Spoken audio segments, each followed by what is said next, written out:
Good morning. Morning. Now I want to look at one of the I am statements of Jesus this morning. You're probably aware that there's 7 of them in John's Gospel that you can read, and don't worry, I'm not going to do them all. But I just want to look at the first one, that I am the bread of life, which is found in John chapter 6. And as I was kind of preparing and thinking about this, to be honest, I could have just even focused on those first 2 words right at the start of the statement, I am. If you look right back into Exodus chapter 3, to Moses and the burning bush, and when he's commanded to go into Egypt to speak to Pharaoh, and Moses asks God, he says, who shall I say sent me? And God replies, I am who I am. Tell them I am has sent me to you. And there's a real kind of depth just in those 2 words. You get this real feeling of sort of the, overwhelming nature and divine nature of God. I am. Whether it's in the past or whether it's now or whether it's the future. I am. It's incredible, powerful. And Jesus uses this expression sort of in a similar way at times as well. John chapter 8, he says, very truly I tell you, Jesus answered, before Abraham was born, I am. I am. And he goes on to say how those that were there, they picked up stones to stone Jesus because of this statement. They totally understood the reference and that the claim to divinity and kind of that statement, I am. I'm no scholar, but the Greek phrase I am comes from, I might have the pronunciation wrong, but it's 2 words, ego eimi.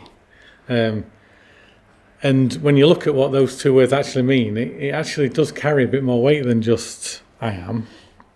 And we're not going to go into depth in that now, but if you look in the Old Testament where those words are used, there's a few in Isaiah and others, and you get a slightly more fuller sense of that. The proper translation isn't just I am, it's I am He, or I am the One, I am the Lord.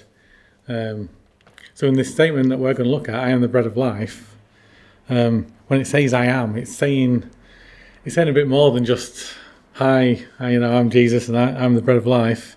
It's saying I am the bread of life. I am He. I am the One. I am the divine bread of life. And I've digressed slightly, but I won't go further into that. But the statement I want to look at, I am the bread of life.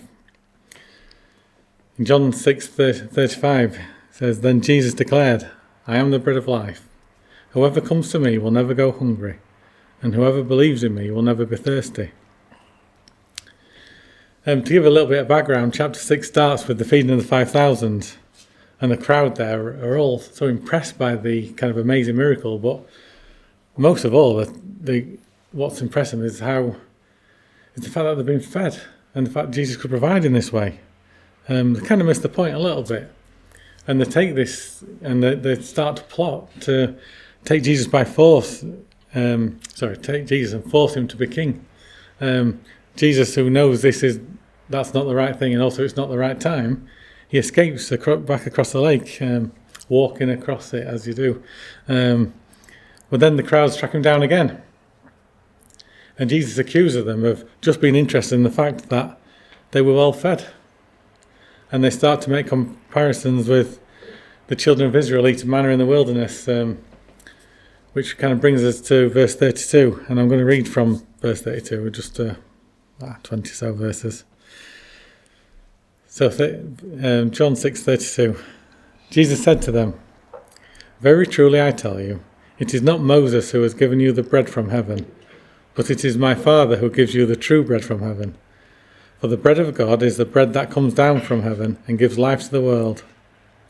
Sir, they said, always give us this bread. Then Jesus declared, I am the bread of life. Whoever comes to me will never go hungry, and whoever believes in me will never be thirsty. But as I told you, you have seen me, and still you do not believe. All those the Father gives me will come to me, and whoever comes to me I will never drive away. For I have come down from heaven not to do my will, but to do the will of him who sent me. And this is the will of him who sent me, that I shall lose none of all those he has given me, but raise them up at the last day. For my Father's will is that everyone who looks to the Son and believes in him shall have eternal life, and I will raise them up at the last day." At this the Jews there began to grumble about him, because he said, "I am the bread that came down from heaven." They said, "Is this not Jesus, the son of Joseph, whose father and mother we know? How can he say, 'I came down from heaven'?"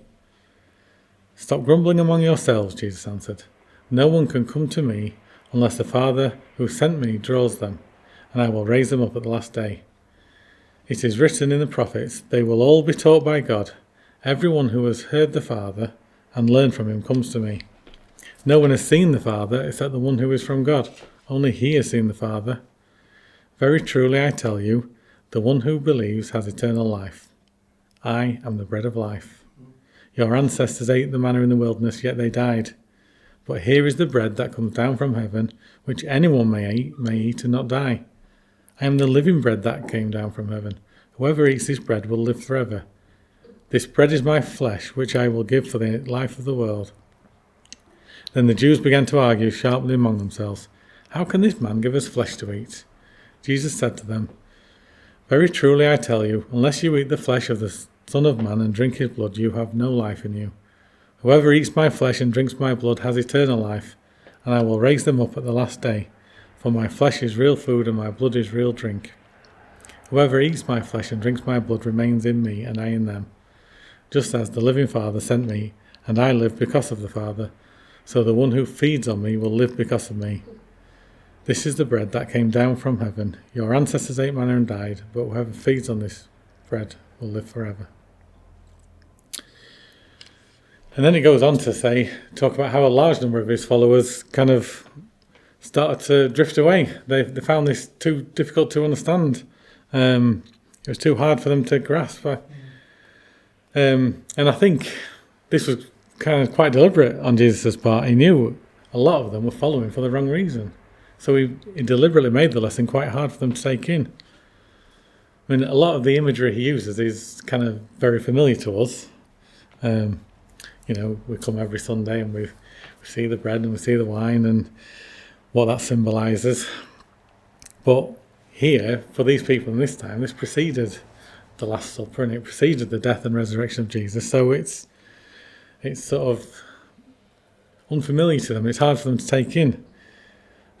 You see in the verses that a lot of them kind of take it literally. Right, so they began to argue among themselves, "How can this man give us his flesh to eat?" But they totally missed the point. I am the bread of life. I am he, the bread of life. I am the divine bread of life. This is the divine bread. This isn't talking about physical bread for our physical needs, but it's spiritual bread for our spiritual needs. More than kind of just any spiritual bread, this is the divine bread. No matter how much actual physical bread we have, like the Israelites with their kind of daily deliverance of manna from heaven, we'll still die. Even though we're condemned to die through sin, though, we have a hope for a better future because Jesus is the bread of life. Because he's the bread of life that saves us from the condemnation and grants us eternal life. And it's available to all who come and believe, satisfying our every need. So, I guess as we come here and we take the bread and wine, maybe there's times when we do it and we're just going through the habit. It's just something we do. We come along, we partake, it's just a bit of routine sometimes. But we should remember that while there's nothing physically special about either the bread or the wine, it's just bread, just wine. What they are symbolising is beyond special. Jesus said, "I am the bread of life, the living bread that comes down from heaven. Whoever eats this bread will live forever." Now, eating this bread here isn't going to make anyone live forever. It's just a normal bit of bread from, Asda, Lidl. I'm not sure where you get it. But what it symbolises the bread we've all eaten, the bread of life, the living bread that came down from heaven. The living bread that came down from heaven and saved us from the condemnation of certain death and granted us eternal life. Thank you.